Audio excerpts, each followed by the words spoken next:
start by congratulating you. I don't know where you've moved to, but there you are. Can't see because of the light. But that was just a great introduction to a theme that's increasingly important to all of us. You know, entrepreneurship is such a powerful word.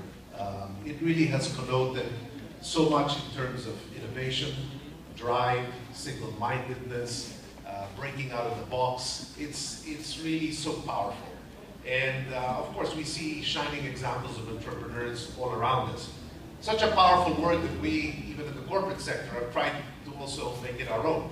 And in many organizations now, which have very different structures, the whole concept of entrepreneurship and creating entrepreneurship within the organization has become such a driver in the way we like to do things. So powerful in many ways. So on one side, you've got this force of entrepreneurship, its ability to reinvent space, to challenge the norms, to basically use innovative ideas to really reconstitute services, products, and address new needs. On the other hand, you've got this other force, which Faye, I think, was so eloquently describing, which are the social demands and the social needs of the kind of environment we all face today. It's no doubt that capitalism, I'm a great believer in the capitalism as a source of ideas and innovation and entrepreneurship, but there have been many elements missing in the whole capitalist idea. And the whole idea of capitalism beginning to address the social development needs of a country, of a people, of sets of communities, is something that's actually relatively current. So bringing these two forces together, the innovation that comes with entrepreneurship and that kind of a mindset, and the whole idea of a social agenda and addressing social issues using an entrepreneurial mindset is a very powerful one. And some of these ideas are beginning to take shape in other ways too. I'm a great fan of Michael Porter's new model of shared value, which is really trying to get corporations to begin to use their profit mindset to address the social development needs of the communities and the countries that people live in. So these are two powerful forces coming together, and I could not be happier that to see PPI beginning to push and put this on this agenda. Our president, Mr. Konsing, was passionate, as you could see on the video, and very eloquent about the force involved. Bong and I constantly talk about entrepreneurship as a force for change, and certainly Senator Riyad and her husband are very significant, visible examples of where entrepreneurship can take you. And we've talked about finding ways for PPI to be more engaged in this space.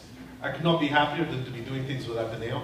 We're also working with Ateneo on innovation, and we have actually another set of plans where Ayala and Ateneo are working hand in hand to co-develop new innovative ways of addressing a whole range of different products and services. So to be here with Ateneo again, of course, is a great pleasure. But just delighted to see the BPI Foundation moving in this direction. We've had a history in BPI of partnering with other like-minded institutions. Delighted to see our friends Joel from WWF here. We've worked hand in hand between BPI and WWF and beginning to try to address some of the challenges brought about by environmental change. And I've always been so proud about the collaboration between these two institutions in at least giving people potential solutions to some of the forces that are changing our environmental landscape. There are so many other examples. Actually, just being here at the Mine Museum, in and of itself, was a social entrepreneurship undertaking. My brother Fernando was very involved with many of the people behind the Mine Museum. And at the beginning, when the idea was first broached, nobody thought this place would happen.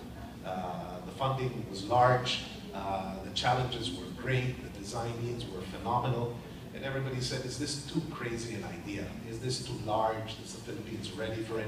Lo and behold, here we are meeting in the Mine Museum, which is funded purely out of an idea and people coming together and a drive that led to like-minded people saying, you know what, it's about time the Philippines had a science museum that we could be proud of, that could teach young people what could happen and how science is changing our lives.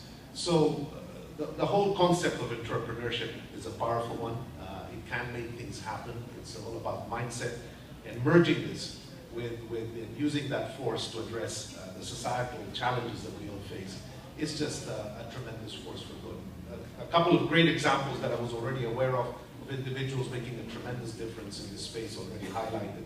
Those, I think, are examples to show you all, some social entrepreneurs are already making a difference. But what we hope, I guess, through the BPI SInag challenge, is to keep flushing out new ideas that are there, be supportive of them, provide mentorship, and generally be with them in encouraging new ideas to take place. Just delighted to be here with you. I'm delighted that the BPI Foundation is taking this initiative on. Thank you, all of you, for joining us here today. Faye, I wish you much success, and the Bong, I know entrepreneurship is also in your blood, and you're pushing it hard across many different parts of BPI. And then within the Ayala Group, it's something that we would like to foment and encourage across the board. So just delighted to see this initiative, and thank you to all of you.